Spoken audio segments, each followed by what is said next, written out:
अध्याय 6. गोकर्ण महाबळेश्वराची कथा. श्री गणेशाय नमः. नामधारक सिद्धयोगाला म्हणाला, महाराज, श्रीपाद श्रीवल्लभांनी कोणत्या उद्देशाने तीर्थयात्रा केली, ते गोकर्ण क्षेत्री का गेले?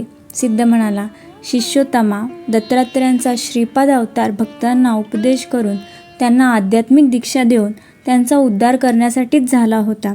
तीर्थक्षेत्रे ही आध्यात्मिक केंद्रेच असतात. अशा पवित्र ठिकाणी उपदेश केल्याने वा दीक्षा दिल्याने अधिक चांगला प्रभाव पडतो.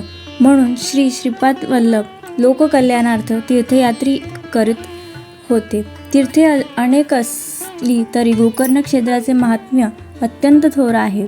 तेथे भगवान शंकर आत्मलिंग रूपाने नित्य अधिष्ठित आहेत. ते शिवभक्तीचे एकत्रित पीठ असल्यामुळे जास्त पवित्र आहे. ते जीवाला शिवात्माकडे नेणारे अतिप्राचीन स्थान आहे. येथील शिवलिंग महाबळेश्वर नावाने प्रख्यात असून गणपतीने स्वहस्ते त्याची प्रतिष्ठापना केली आहे. ती कथा अशी आहे. कैकसी ही रावणाची माता. ती शिवपूजन केल्याशिवाय अन्नग्रहण करीत नसे. एके दिवशी तिला पूजेसाठी शिवलिंग मिळाले नाही, म्हणून तिने वाळूची पिंड तयार केली, तिची पूजा केली. ते पाहून रावणाला कमीपणा वाटला. माते, मी तुला शिवासह कैलास पर्वतच लंकेला आणून देतो, अशी घोर प्रतिज्ञा करून तो कैलासापाशी गेला. त्याला 20 हातांनी कैलास पर्वत गदागदा हालू लागला. त्या हादऱ्यांनी त्रिभुवन डगमगले. पार्वती भयभीत झाली. तेव्हा शंकराने डाव्या हाताने शिखरावर दाब दिला. त्यामुळे रावण पर्वताखाली दडपला गेला. त्याने आर्ततेने शंकरांची प्रार्थना केली. रावण शिवभक्त असल्यामुळे भोळ्या शंकराला दया आली. त्याने डाव्या हाताचा दाब काढून घेताच रावणाची सुटका झाली. जीवदान मिळाल्याने रावणाने अत्यंतिक समर्पित भावनेने आपले मस्तक छेदले. आपल्या चातड्यांची दोरी वळली. ती त्या मस्तकाला जोडून एक तंतुवाद्य तयार केले. त्याच्या साथीने त्याने 36 रागिण्यांचे सुस्वर गायन केले. त्याचा भक्तिभाव पाहून प्रसन्न झालेल्या शंकराने वर मागण्यास सांगितले. रावणाने मातेसाठी कैलास पर्वत मागितला. तेव्हा शंकर म्हणाला, माझ्या पूजेसाठी मी तुला माझे आत्मलिंग देतो. हे माझा प्राण आहे. शंकराने त्यांना स्वतःचे आत्मलिंग दिले व म्हणाला, हे लंकेत घेऊन जा.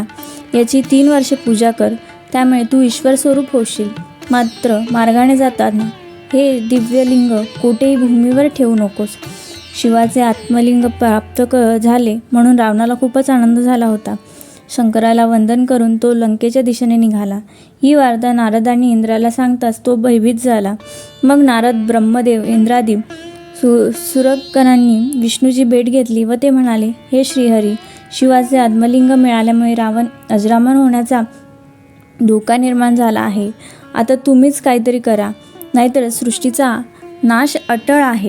श्री विष्णूंनी शंकराला गाठले व रावणाला आत्मलिंग देऊन किती वेळ झाला हे विचारून घेतले. मग नारद आणि गणपतीला बोलवून काय युक्ती करायची हे नीट समजावून सांगितले. त्याप्रमाणे ते दोघे कामगिरीवर रवाना झाले. नारदांनी रावणाला गाठले, शिवाचे आत्मलिंग लाभले म्हणून त्याची प्रशंसा केली. इकडे विष्णूने आपले सुदर्शन चक्र सूर्याकडे सोडून सूर्यास्ताचा आभास निर्माण केला. नारद म्हणाले, दशानना, सायन सध्या न करताच पुढे जाणार काय? ब्राह्मणाने संध्येची वेळ शक्यतो मोडू नये. रावणाचा निरोप घेऊन नारद संध्येसाठी निघून गेले. नारदांचे आचरण पाहून त्याच्या मनात आपणही संध्यावंदन केले पाहिजे, अन्यथा व्रतभंग होईल असा विचार दृढ झाला. तेवढ्यात त्याला एक बटू दिसला. तो गणपती होता. हा ब्राह्मण कुमार भोळा दिसतो आहे. संध्या होईपर्यंत हे आत्मलिंग त्याच्याकडे सांभाळायला देऊ, असा विचार करून रावणाने त्याला हाक मारून जवळ बोलवले व त्याची मदत करण्यासाठी विनंती केली. तेव्हा बटूरूपातील गणपती म्हणाला, लंकेश्वर, तुम्ही संध्या करून परत लवकर या. तोपर्यंत मी लिंग सांभाळीन. ते मला पेलवले नाही तर मी तुम्हाला 3 हाका मारील. तोवर तुम्ही आला नाहीत तर मात्र मी लिंग खाली ठेवीन.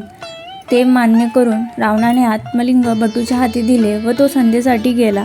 बटू त्याच्यापासून काही अंतरावर उभा होता.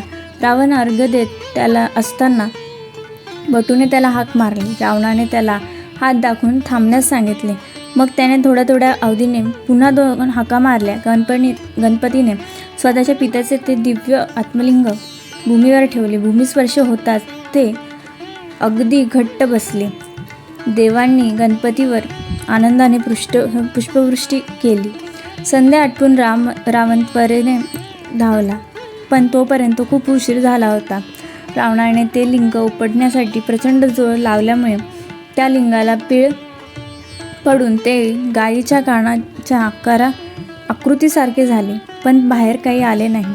महाबली शिवलिंग रूपाने तेथेच दृढ झाला. तेव्हापासून ते शिवलिंग गोकर्ण महाबळेश्वर म्हणून प्रख्यात आहे.